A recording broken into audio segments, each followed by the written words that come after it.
Board exam देइजो पूर्वर विद्युत chapter एतिक selection question तुमको निहाती करके जीवार अच्छी। देख ये मोस्ट इम्पोर्टेंट जो सिलेक्शन क्वेश्चन आम ये डिस्कस करवा जहाँ तुमको निहाती करके जीवार अच्छी। आ मुझे जानेला ये विद्युत चैप्टर को लेकिन तुम डरी जाओ ये आम न्यूमेरिकल रही आ जो कनसेप्ट रही जो फर्मुला को लेकिन तुम नहीं डरी जाओ। आ तुम यहाँ मत जानी ये क्यों टॉपिक इम्पोर्टाट क्या पढ़ार अच्छे कौन नहीं सबकि आम ये सिलेक्शन क्वेश्चन तो आम जाना आ तुम देख तुम एग्जाम एपरी क्वेश्चन तुम देखा मिल आ मुझे आउटे क्लीयर कर देछि कि एठी आ मैथ वाला जो क्वेश्चन रही जो जाको हम न्यूमेरिकल कहतु मेन कर आम सब्जेक्टिव क्वेश्चन जो रही ना से मेन कर आम आसता नहीं बहुत कम आसता है बुझा हो तो ताको एटी आम करवानी जो तुमको शिखबार अच्छी सर्ट क्वेश्चन लंग क्वेश्चन हेल्ले तुम कमेंट कर जो कमेंट करमें अन्य गोटे भिडियो करवा मत से क्वेश्चन करने को बहुत भल लगे है। तो अभी आम कौन क्वेश्चन गुड़ाक आम करवा आ देख मुझे कहीदे जे एटिका आम क्वेश्चन सहित आंसर तुमको दिया कौन क्वेश्चन सहित यार आंसर तुमको दिज्व जदि यार पीडीएफ तुम दरकार अच्छे तुमको मिल आम टेलीग्राम चैनल किंतु मत सपोर्ट दरकार ताप तुम गोटे छोटिया कंडीशन रखी कौन छोटिया कंडीशन रखी देख यापाई तुमको कौन वीडियो को लाइक करवा सिंपली आम कमेंट करार अच्छे है आ जो कंडीशन जो रही तुमको लाइक है जदि ये वीडियो जदि आम 30 लाइक हो पहले या प्रोवाइड कर देव टेलीग्राम रे जदि आम 20 कमेंट हो टेलीग्राम रे मु प्रोवाइड करदेवी किंतु आमको टे सपोर्ट दरकार है। देख अभी आम क्वेश्चन गुड़ गोटे गोटे आम डिस्कस करवा तो प्रथम जो इम्पोर्टाट आम जो टॉपिक रही ओम्स लॉ को लेकिन आम क्वेश्चन आसी देखुच तो देख ओम को नियम लेख ओ बुझाओ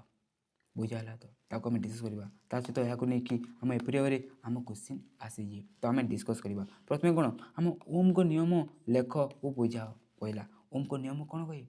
मन अच्छे कि देख सिंपल है तुमको जस्ट एति यार डेफिनेशन लिखार अच्छी आ तुमको लिखार अच्छी से आराम से 2 मार्क जो देदेव तुमको मिल है बेसी नहीं। देख ओम को नियम आम कौन कहे एक निर्दिष्ट मात्रा कौन एक परिबाहर है कौन एक परिबाहर 2 प्रांत मध्य विभावांतर परिबाह प्रवाहित विद्युत स्रोत सह आम समानुपाती बोले कौन आम जो विभावांतर जो रही कौन आम विद्युत स्रोत सहित कौन थाए आम समानुपाती आम रहते तो आम एप्रिय आम देखीदेवा आ कौन या जब आम अलग था ये जो प्रोपोर्शनालिटी सिंबल को आम सिंपली कौन से गोटे आम एप्रिय आम गोटे कन्स्टांट लिखी था तो आम एप्रिय आम हो जो तुम यहाँ अन्य आउ पे लिखा चाहो तुम लिखिद कौन आम V/I = R बुझा बुझा तो एप्रिय देख ये जो रही ना या तुम से लिखिदे आराम से हो कौन कहला परीक्षा द्वारा ओम को नियम सत्यता प्रतिपादन आवश्यक परिवर्तन नामांकित चित्र अंकन कर बुझाला तो देख आम जो ओम को जो नियम रही नहीं बही गोटे आम गोटे परीक्षा देती आमको शिखबार नहीं कि नहीं आउ गोटे नामांकित जो चित्र जो रही इम्पोर्टाट है। देख ये चित्र रही है ये चित्र पूरा मन रखार अच्छी है ये चित्र मन रखार यहाँ नहीं आम कौन कहला ये देख एति निमंते व्यवहृत विद्युत उपकरण गुड़िकर नाम लेख ओ प्रतीकर कार्यकारिता आलोचना कर देख आम जहाँ सब यूज हो कौन देख बैटेरी देखा यहाँ प्रतिरोध तापर आम वोल्ट मीटर एमीटर है ये गुड़िकर आम कार्यकारिता आम ए मीटर कार्यकारिता आम कौन ये है आम विद्युत स्रोत के जाऊँगी जना पड़े वोल्ट मीटर आम से परिवार आम विभावांतर आम कौन विद्युत आम सप्लाए होते बुझा तो आउ नहीं बुझा तो नहीं आमको या लिखार अच्छी है आराम तुम लिखिपार या निजे निजे लिखिपार है युड़िक आज जब तुम लिखिपार न कमेंट कर मुझे सुविधा करी तुम खाली कमेंट कर सपोर्ट कर हेल्ले आराम सब किसी आम करवा तुम चिंता करनी तापर नेक्स्ट क्वेश्चन है इम्पोर्टाट है कौन विद्युत प्रतिरोध कौन बुझाओ यार एसआई एक कौन है एसआई एक कौन या क्यों क्यों क्यों क्यों कार गुड़ी को से कौन से निर्भर उपरे मु निर्भर करे बोले कौन ये जो रही ना विद्युत प्रतिरोध आम निर्भर करे देखो आमको लिखार अच्छे प्रथम तापर आउ टे आम डिस्कस करवा देख देख ये पूरा है पूरा आम रही है प्रतिरोध हूँ कौन परिबार एपरी एक गुण जहाँ इलेक्ट्रोन गति को से कौन आम बाधा दिए कौन इलेक्ट्रोन गति को से बाधा दिए तुमको यार डेफिनेशन लिखार अच्छी तापर यार आमको एसआई एक कहला कौन होते आम ओम ओम होते बुझा तुम तापर देख तापर कौच कौन ये प्रतिरोध आम क्यों कारक को से निर्भर करते देख ये चार्ट टी मन रखार अच्छे ये चार्ट टी कौन देख आम दैर्घ्य तापर है ये प्रतिरोधर आम दैर्घ्य ये प्रतिरोधर आम प्रस्थछेद है प्रस्थछेदर क्षेत्रफल देख तुम चाहिए बोले प्रस्थछेदर ये तुम क्षेत्रफल लिखिद कौन लिखिद क्षेत्रफल लिखिद तुम निजे है तापर पदार्थर प्रकृति जहाँ प्रतिरोधिता आम कही तापर तापमात्रा ये चार्टा को से कौन आम निर्भर करे तुमको लिखबार अच्छे बुझाला देख तापर कौन कला यार नियम लिखि है गाणितिक व्याख्या करी एवं एथिरू प्रतिरोधितार एकक निर्णय कर देख आमको गाणितिक व्याख्या करार अच्छे ये नियम को लेकिन देख यापाई आम कौन करवा आम जो प्रतिरोधिता जो रही है आम जो रही ना यहाँ आम एपरी आम व्याख्या करार अच्छी गाणितिक है तुमको जो प्रतिरोधिता को लेकिन जब क्वेश्चन कह गाणितिक व्याख्या कर प्रतिरोधी नहीं कि आमको एपरी आम करार अच्छी है क्वेश्चन जब सेपरी आसुचे तुम सेपरी तुम लिखिपार देख सब तुम मन रखी कौन प्रथम लिखबार अच्छी परिवाही तार प्रतिरोध तार दैर्घ्य सह समानुपाती थाए देख आम जो रही ना आम जो आर रही कौन आम एल सहित आम दैर्घ्य सहित कौन सब आम समानुपाती थाए और प्रस्थछेदर क्षेत्रफल सहित कौन प्रतिलोमानुपाती थाए आम एपरी आम लिखिदूँ जेहेतु आम एपरी होते देख या आम ऊपर अच्छी या आम तले अच्छी तो आम सिंपली आम एपरी आर प्रोपोर्शनल टू आम एपरी आम लिखी था देख एल आम ऊपर रहा ये तले रहा तो एल ऊपर ये तले बुझाला देख तापर जो ये प्रोपोर्शनालिटी जो सिंबल को अलग था कौन ता जगह इक्वल टू आम देवा कौन यापाई गोटे एपरी आम गोटे स्थिरांकटा आम लिखिदूँ आई स्थिरांक ही कौन ये स्थिरांक ही आम प्रतिरोधिता ये प्रतिरोधिता आई प्रतिरोध जो रही है देख यार जो फर्मुला आम लिखा आम एपरी भाव आम हो जाए देख सिंपली आम दुईटा को अन्य पट को जब नहीं जावा कौन हो देख तले अच्छी ऊपर को चली ऊपर अच्छी तले को आम एपरी होते तो आम एपरी भाव हो प्रतिरोधिता और यार आम कौन होते ओम मीटर कौन होते आम ओम मीटर है देख ये क्वेश्चन को लेकिन एग्जाम आसिले तुम आराम से कर इम्पोर्टाट है तुमको या नहीं तुमको देख या नहीं तुम लिखबार अच्छी तुम तुम भाषा में लिखिपार मो हिसाब से मुझे कहीदे और या तुमको प्राक्ट कर जो तुम एग्जाम भूलनी है इसी पीसी तापर नेक्स्ट टॉपिक देख बहुत बहुत बहुत इम्पोर्टाट 25 22 21 तापर ये आम 19 18 ये वर्ष शायद आसबनी कि आसपार है रिपीट पूरा लगी लगी पूरा बेले देख ये क्वेश्चन आपाई इम्पोर्टाट कौन आम विद्युत स्रोतर तापन जो क्षमता रही ना ताकू नहीं क्वेश्चन है प्रथम विद्युत स्रोत तापन क्षमता कौन जूल को तापन नियम निगमन कर है इम्पोर्टाट है यह किपर विद्युत स्रोत और सॉरी यह किपर विद्युत स्रोत प्रतिरोध और समय सहित निर्भर कर लिखबार अच्छी आ तापन क्षमतार एक व्यावहारिक उपयोग आलोचना कर बुझा तो यहाँ नहीं तुमको क्वेश्चन पचारि देव तो आम गोटे गोटे कर डिस्कस करवा प्रथम कौन विद्युत स्रोतर तापन क्षमता कौन कौन देख आमको यहाँ लिखबार अच्छी कौन कहला जदि गोटे परिवाही बैटेरी सह केवल विद्युत स्रोत रही है ताहले बैटेरीर शक्ति ताप शक्ति को रूपांतरित हो प्रतिरोध को उत्तप्त कराए या विद्युत स्रोतर तापन क्षमता कहुए देख आम जो मोबाइल जो चार्ज करूँ ता कौन हो आम चार्ज कला गरम हो आम कौन कहतु विद्युत स्रोतर तापन क्षमता आ तुमको यह मन रखिक तुम लिखबार अच्छी है ये कौन लिखा है जदि आम गोटे परिपथ में बैटेरी सह कौन आम केवल प्रतिरोध को आम करूँ बोले कौन ये जो बैटेरीर जो आम जो ताप शक्ति जो रही ना कौन आम जो प्रतिरोध को आम उत्तप्त कर दिए ताको आम कौन कहतु से है विद्युत स्रोतर तापन क्षमता आम कहतु आ विद्युत स्रोत तापन क्षमतार फर्मुला कौन होती आम यह H is equal to I square R T तो तापर देख तापर कौन कहला विद्युत है देख जूल को तापन नियम है निगमन कर जूल को तापन नियम निगमन देख जूल को तापन नियम कौन ये फर्मुला यार निगमन करार अच्छी ताने या एप्री आमको डेराइव करार अच्छी या आम मैथ पर पूरा मन रखा पड़ो यापाई देख या आम इम्पोर्टाट तुमको या नहीं प्राक्ट कराया पड़ो है या आम इम्पोर्टाट देख प्रथम तुमको मन रखा पड़ो जे पी इज इक्वल टू है कौन पावर है पी इज इक्वल कौन आम वर्क डन कौन आम कार्य बाय आम टी होते एपरी भाव है डब्ल्यू बाय टी देख तब डब्ल्यू इज इक्वल टू आम कौन लिखिपर आम पढ़ीचु एटिका देख डब्ल्यू इज इक्वल टू कौन आम भि बाय सॉरी भि इंटू आम क्यू होते तो ये आम लिखिदेली आ तले आम टी को टी लिखिदेली ହେଲା ତୁମକୁ ମନେ ରଖିବାର ଅଛି ଏହା। ତାପରେ ଦେଖ এই কিউ ইজ ইকুয়াল টু আমি କ'ଣ ଲେଖିପାରିବା কিউ ଇଜ୍ ଇକୁଆଲ୍ ଟୁ ଦେଖ ଆମେ ଆଇ ଟି ଲେଖିପାରିବା। ଦେଖ ଆମ ଯେଉଁ ଫାର୍ଷ୍ଟ ଯେଉଁ ଫର୍ମୁଲା ରହିଛି ହେଲା ଆଇ ଟି ହେଲା କ୍ୟୁ ଆଇ ଟି ଯେଉଁ ରହିଛି ହେଲା ତ ଦେଖ କ୍ୟୁ ଜାଗାରେ କ'ଣ ଆମେ ସେମିତି ଆଇ ଟି ଲେଖିବା ଏପରି ଭାବରେ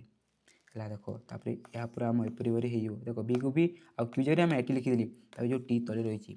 ତାପରେ ଦେଖ ଏବେ ଦେଖିପାରିଲେ ଟି ଦେଖ ଆମ କଟିଯିବ ବୋଲେ ଆମ ପି ଇଜ୍ ଇକୁଆଲ୍ ଟୁ କ'ଣ ହେଇଗଲା ସେମିତି ଦେଖ ଆମ ଭି ଆଇ ହେଇଗଲା। ପି ଇଜ୍ ଇକୁଆଲ୍ ଟୁ କ'ଣ ହେଇଗଲା ଆମ ଭି ଆଇ ହେଇଗଲା। ତାପରେ ଦେଖ ଦେଖ ଆମେ ଯଦି ପାୱାରକୁ ଆମେ ଟାଇମ୍ ହିସାବରେ ଯଦି ଆମେ କରିଥାଉ ତାକୁ ଆମେ କ'ଣ କହିଥାଉ ତାକୁ ହିଁ ଆମେ ବିଦ୍ୟୁତ୍ ସ୍ରୋତ ତାପନ କ୍ଷମତା ଆଉ ଜୁଲ୍ଙ୍କ ତାପନ ନିୟମ ଆମ ସେପରି ଭାବରେ ହେଇଥାଏ। ତ P T is equal two କ'ଣ ହେଇଯାଏ ସିମ୍ପଲି ଆମ ଏଚ୍ ହେଇଛି କ'ଣ ହେଇଯାଏ ଏଚ୍ ହେଇଛି। ତ ପି ଟି ଜାଗାରେ ସେମିତି ଆମେ ଏଚ୍ ଲେଖିଦେବା। ଆଉ ଦେଖ ଯେହେତୁ ଆମେ ଏଠି ଟି ଲେଖିଛୁ ହେଲା ଦେଖ ଏଠି ଆମେ ଟି ଲେଖିଲେ ଏବେ ଏଠି ମଧ୍ୟ କ'ଣ ଆମ ଟି ଲେଖିବାକୁ ପଡ଼ିବ। ତ ଆମ ଏପରି ଭାବରେ ଏଠି ଆମ ହେଇଯାଇଛି। ଏବେ ଦେଖ ଆମ ଏଇ ଫର୍ମୁଲା ଦେଖ ଆମ ଭି ନାହିଁ ତ ଭି ଜାଗାରେ କ'ଣ ଆମେ ଫର୍ମୁଲା ଲେଖିଦେବା। ଦେଖ ଭି ଇଜ୍ ଇକୁଆଲ୍ ଟୁ କ'ଣ ହେଇଥାଏ ଆମେ ସିମ୍ପଲି ଆଇ ଆର୍ ହେଇଥାଏ କ'ଣ ହେଇଥାଏ ଆମ ସିମ୍ପଲି ଆଇ ଆର୍ ହେଇଥାଏ ହେଲା। ବୋଲେ ଆମେ ଭି ଜାଗାରେ ସେମିତି ଦେଖ ଆଇ ଆର୍ ଲେଖିଦେଲି ତାପରେ ଆଗକୁ ଉତାରି ଦେଲି ଦେଖ ଆଇ ଏ ଦୁଇଟି ହେଇଗଲା ବୋଲେ କ'ଣ ହେଲା ଆଇ ଆମ ଆଇ ସ୍କୋୟାର ହେଇଗଲା। ତ H is equal to I square ଆମ ଆର୍ ଟି ଏପରି ଭାବରେ ଆମକୁ ନିଗମନ କରିବାର ଅଛି ଏହାକୁ ବୁଝା ଅଛି। ତ ଦେଖ ତାପରେ ନେକ୍ସଟ ହେଲା ଏହା କିପରି ବିଦ୍ୟୁତ୍ ସ୍ରୋତ ପ୍ରତିରୋଧ ଓ ସମୟ ଉପରେ ନିର୍ଭର କରେ କିପରି ଭାବରେ ଏହା ବୋଲି କ'ଣ ଆମ ଜୁଲ୍ଙ୍କ ଯେଉଁ ତାପନ ନିୟମ ଯେଉଁ ରହିଛି ଏଚ୍ ଯେଉଁ ରହିଛି ତାହା କିପରି ଭାବରେ ଦେଖ ଯଦି ସବୁ ଆମ ଏପରି ଭାବରେ ରହିଛି ବୋଲେ କ'ଣ ଆମ ସମାନୁପାତି ସହ ହେଇଛି କ'ଣ ଦେଖ ଯେ ସବୁ ଉପରେ ରହିଛି ଦେଖ କ'ଣ ଆମେ ସମାନୁପାତି ସହିତ ଆମେ କ'ଣ ନିର୍ଭର କରି ଆମେ ଲେଖିପାରିବା। ଦେଖ ଆମ ଯେଉଁ ଏଚ୍ ଯେଉଁ ରହିଛି ବିଦ୍ୟୁତ୍ ସ୍ରୋତ ପ୍ରତିରୋଧ ସମୟ ଉପରେ କିପରି ଭାବରେ ଆମେ ନିର୍ଭର କରିଥାଏ। ଦେଖ କ'ଣ ଆମ ଆଇ ସ୍କୋୟାର ସହ କ'ଣ ହୋଇଥାଏ ଆମ ଏଚ୍ ଆମ ସମାନୁପାତି ଆର୍ ସହିତ ସମାନୁପାତି ଟି ସହିତ ମଧ୍ୟ ଆମ ସମାନୁପାତି ତାଙ୍କୁ ଏପରି ଭାବରେ ତୁମକୁ ଲେଖିବାର ଅଛି। ଆଉ ଯଦି ତୁମ ସିମ୍ବଲ୍ ସାଇଡ଼୍ ଲେଖିବାର ଅଛି ତୁମେ ଏପରି ଭାବରେ ଆମେ ସାଇଡ଼୍ ଲେଖିପାରିବ କ'ଣ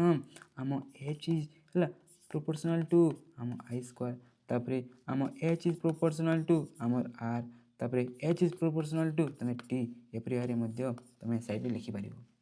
ଇଜି ପିଜି ଦେଖ ତୁମେ ଏହାକୁ ଲେଖିବାର ଅଛି ଏହା ପାଇଁ ବୁଝାଉଛି। ତ ଏଇ ଯେ କୋଶ୍ଚିନ୍ ଇମ୍ପୋର୍ଟାଣ୍ଟ ଆଉ ଦେଖ ଟିକେ ମୋତେ ଯାହା ଲାଗୁଛି ହେଲା ଟିକେ କଡ଼ା କୋଶ୍ଚିନ୍ କିନ୍ତୁ ଦେଖ ଇମ୍ପୋର୍ଟାଣ୍ଟ କୋଶ୍ଚିନ୍। ତାପରେ କହିଲା କ'ଣ ତାପନ କ୍ଷମତାର ଏକ ବ୍ୟବହାର